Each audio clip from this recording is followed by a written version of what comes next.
BV Mobile Apps also makes apps for bloggers, actors, and producers. The process only takes about 20 minutes. Just go to bvmobileapps.com and click Get Started Now. That's bvmobileapps.com and tell them the Doug Stewart Show sent you. Doug Stewart here to tell you about my man Smooth at smoothtickets.com. Smooth's got the tickets for everything that you need in the world of sports, concerts, or theater.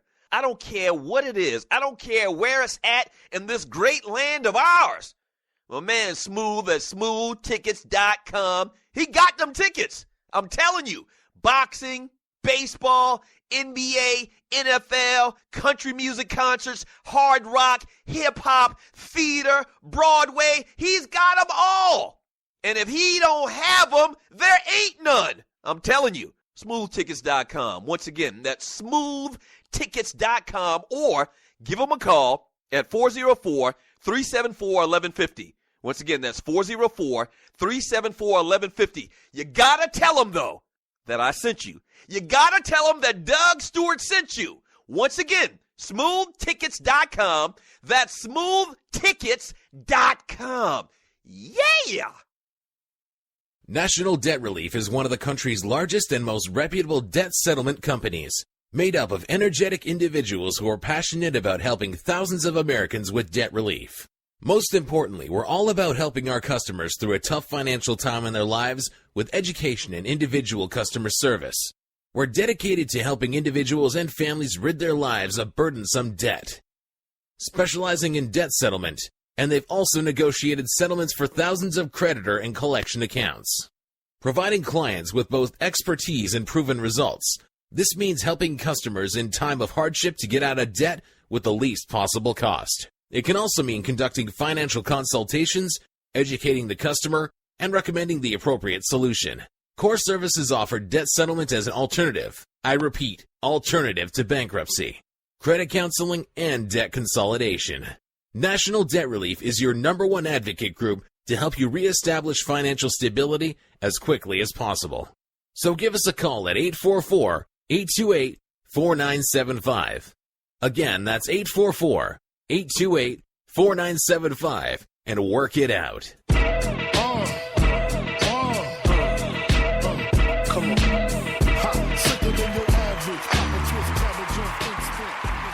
Welcome back to the Doug Stewart Show. All right, so I got a little teaser for you tomorrow. I'm going to flip it a little bit tomorrow for a Tribute Tuesday. And you're listening to the Doug Stewart Show right now. Stewart Media and Entertainment. Tomorrow we're going to flip it a little bit. I talked about that TV series that me and the old lady have been watching, The Get Down. Man, I grew up in a tremendous era, man. I mean, wow. Man, when I hear some of that music and I watch these b-boys and breaking and graffiti, this TV show, The Get Down, really kind of brings back home, you know, how absolutely covered New York City was in graffiti back in the day. I don't think it's like that anymore, where they've quote-unquote cleaned the city up. But it just really brings back memories, man. And for people, I have a real affinity from New York. Anybody from the South, especially from the state of South Carolina, man, has a real affinity for New York City because it used to be, and I've told this story before, it used to be the situation where when you graduated from high school from South Carolina, you were black, you moved to New York City. Like there's entire street blocks of people from South Carolina, you know, just one generation. And usually cats will leave from South Carolina and they'll move to New York, and then at the end of their working career, their working lives, they'll move back to the South or whatever. So I got plenty of family up there. I used to go to the city every summer, man. When I tell you we were absolutely entrenched in New York culture and lifestyle, like back in the day, there was no hip-hop from anywhere else. I mean, obviously it started in New York City in the South Bronx or whatever, but there was no, you know, Miami hip-hop. There was no Atlanta hip-hop. There was no West Coast hip-hop. Like, I think the first music, and I'm getting on a little diatribe here, but it's fine. This is my show. I think the first time I can remember hearing hip-hop music from somewhere other than New York may have been like my freshman year of college, which was 1988, which was the fall of 1988. Okay, and then I think that was probably, and I might be wrong about this, but I'm trying to remember. I think that it was probably MC Hammer. Right. Right. I think it was like the first hip-hop rap music that I heard outside of New York rap music was MC Hammer when I was a freshman in college. You know, I think even before I heard about, Atlanta rappers, Kilo Ali and all of those cats from Atlanta back in the day, or even Uncle Luke from Miami, or definitely NWA. Maybe NWA was a little bit before MC Hammer. I'm not sure. But that's the extent of it, man. So the Get Down is real, real cool. So watching this, and bring it back home, watching this TV series, man, tomorrow for Tribute Tuesday, I'm going to give you the top 5 breakdance battle songs of all times. Yes. Yeah. That's what we're going to do tomorrow. We'll have a little bit of fun with that, and I'll give you some of the history maybe on the particular artist. And I looked at the list already, and I listened to a couple of songs, man, and you'll remember these songs. Like, I put one of them on my Facebook page this past weekend, and you're listening to the Doug Stewart Show. I put one of them on my Facebook page this past weekend, man, and when I tell you, people were like, oh, my gosh, you brought it back with that. But there's 4 other songs. I'm going to do a top 5, and we'll play them coming back from the break. There's 4 other songs that I got that if you heard these songs back in 1984, 83, 84, 85, if you heard these songs, it was definitely about to be a battle. So we're going to have some fun with this tomorrow. You'll like it. Yeah. Lorenzo Ketchum says Planet Rock #1. No. Planet Rock probably going to make it. If you're a greenhorn, you definitely need to listen tomorrow because I'm going to pull out some tracks that, once again, if you heard these tracks back in the day, somebody was definitely battling. Nobody was shooting. They were battling. They were dancing against each other. And Planet Rock probably going to be in the top 5. I'm not sure it's going to be #1, but we'll talk about it tomorrow, man, on the show. That's going to be fun tomorrow. I can't wait. I can't wait. That's right up my alley. From Clay Nometto, Tyson Davis, Planet Rock, The Molester. We're not talking about the people, bruh. And you're listening to the Doug Stewart Show. We're not talking about the people. We're talking about the artist or the song, okay? Maybe when I do talk about, the particular song and the artist that performed them, I'll talk about Africa Bambaataa and all of these issues that he's involved with right now, allegedly molesting kids all over New York and the world over the last 30 years. We'll talk about that. That's a sad damn case. From Grego, I didn't like that dancing stuff out of New York. Yeah, Grego, we know. How about we just get it out of the way? I'm going to nominate you right now, Grego. Grego's nominated for a Ball Penis Award. The reason why it's no big deal if you're new to the Doug Stewart Show is because Grego gets nominated every week for saying something just like he just said. So, Grego, you nominated as well. No big deal. Nothing to see here. Move on.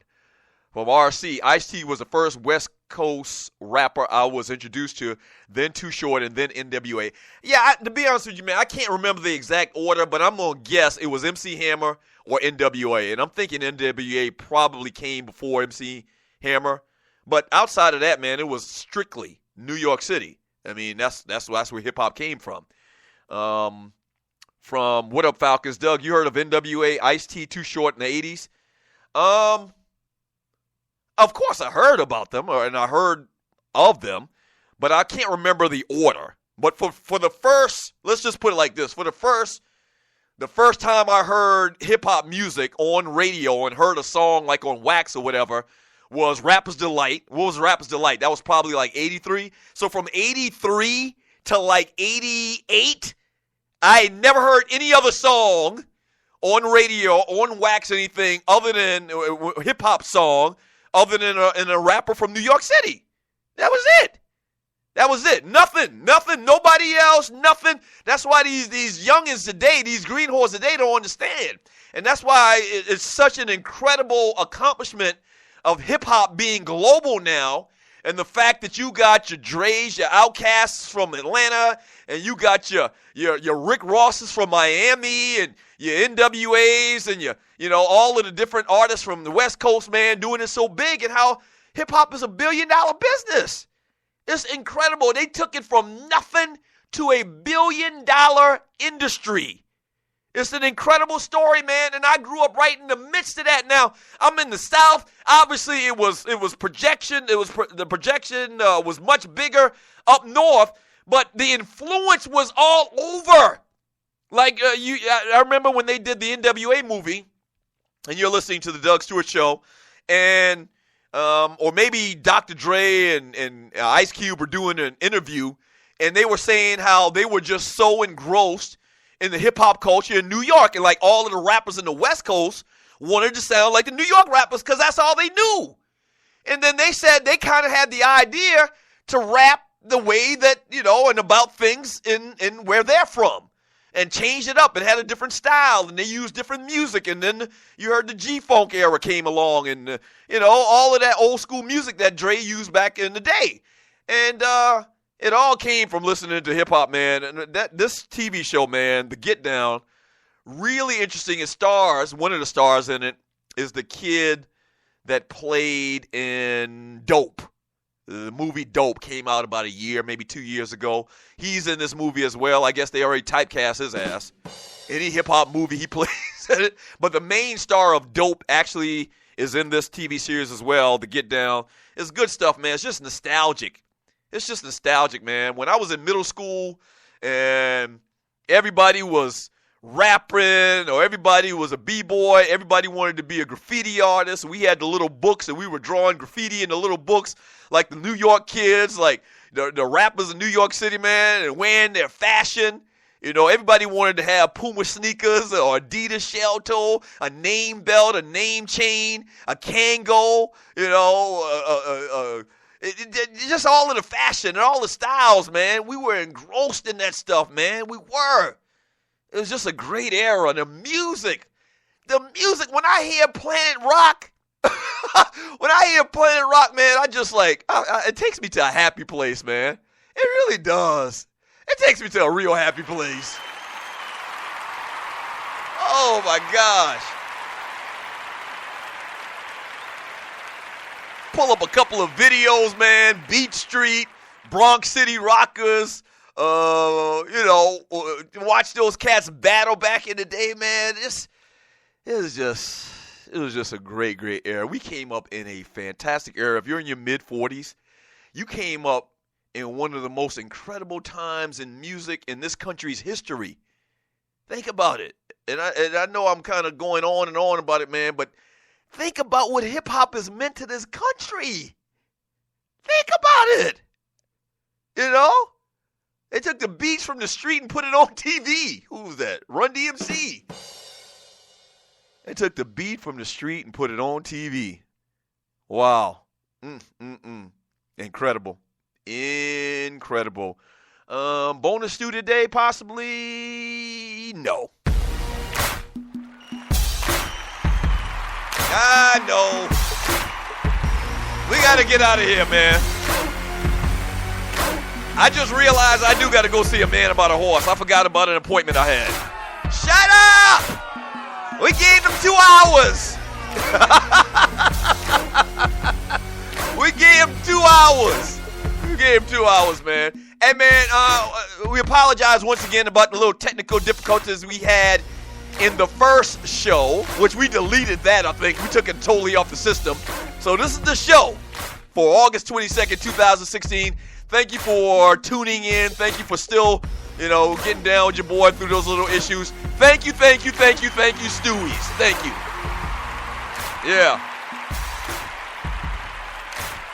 Yeah, thank you very much. Shouts out to my man, Waterhead Walter, Dwayne Bassan.